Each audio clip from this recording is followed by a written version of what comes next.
तमाम न्यू आने वाले दोस्तों से गुजारिश है कि अब्दुल्ला दवाखाना यूट्यूब चैनल को सब्सक्राइब कर। बिस्मिल्लाहिर्रहमानिर्रहीम। अस्सलाम वालेकुम। मेरा नाम हकीम मोहम्मद अफजाल कम्बो। आप देख रहे हैं अब्दुल्ला दवाखाना यूट्यूब चैनल।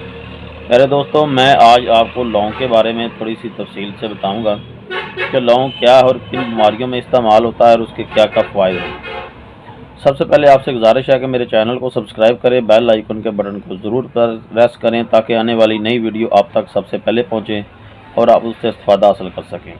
और मेरी वीडियो को ज़्यादा से ज़्यादा शेयर करें ताकि और भी दोस्त जिनको नहीं पता वो भी इसके इस्तेमाल से जो उनकी बीमारी हैं उनको दूर कर सकें।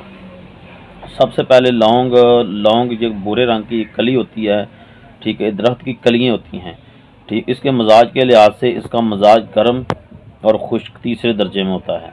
ये बेशुमार अनगिनत बीमारियों में इस्तेमाल होता है। फोड़े फिंसियों में इसका भी इस्तेमाल कराते हैं। अगर किसी के पट्ठों में दर्द हो उसको रोगन ज़ैतून या रोगन तिल में इसको जला के वो भी इस्तेमाल कर सकते हैं। जिन लोगों के दांतों में दर्द होता है और दर्द जाता नहीं है, पुराना दर्द हो जाता है, आप उस काली जीरी और लौंग, काली मिर्च को अच्छी तरह पाउडर बना लें और रात को दांतों के ऊपर मलें तो मलने से दर्द फ़ौरन ख़त्म हो जाता है।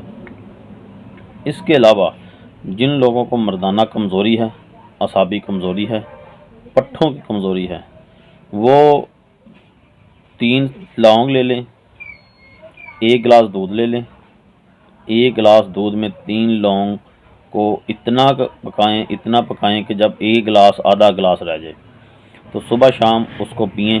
1 हफ्ता पीने से ना सिर्फ मर्दाना कमज़ोरी बल्कि असाबी कमज़ोरी, पट्ठों की कमज़ोरी, दिल जिगर मैदे की कमज़ोरी इंशाअल्लाह बिल्कुल ज़ाइल हो जाएगी। ये चीज़ें सादा हैं, इन चीज़ों को बना के इस्तेमाल किया करें, इंशाअल्लाह आपको बेहद उसका फ़ायदा मिलेगा। नई वीडियो के लिए मुझे इजाज़त दें। अस्सलाम वालेकुम।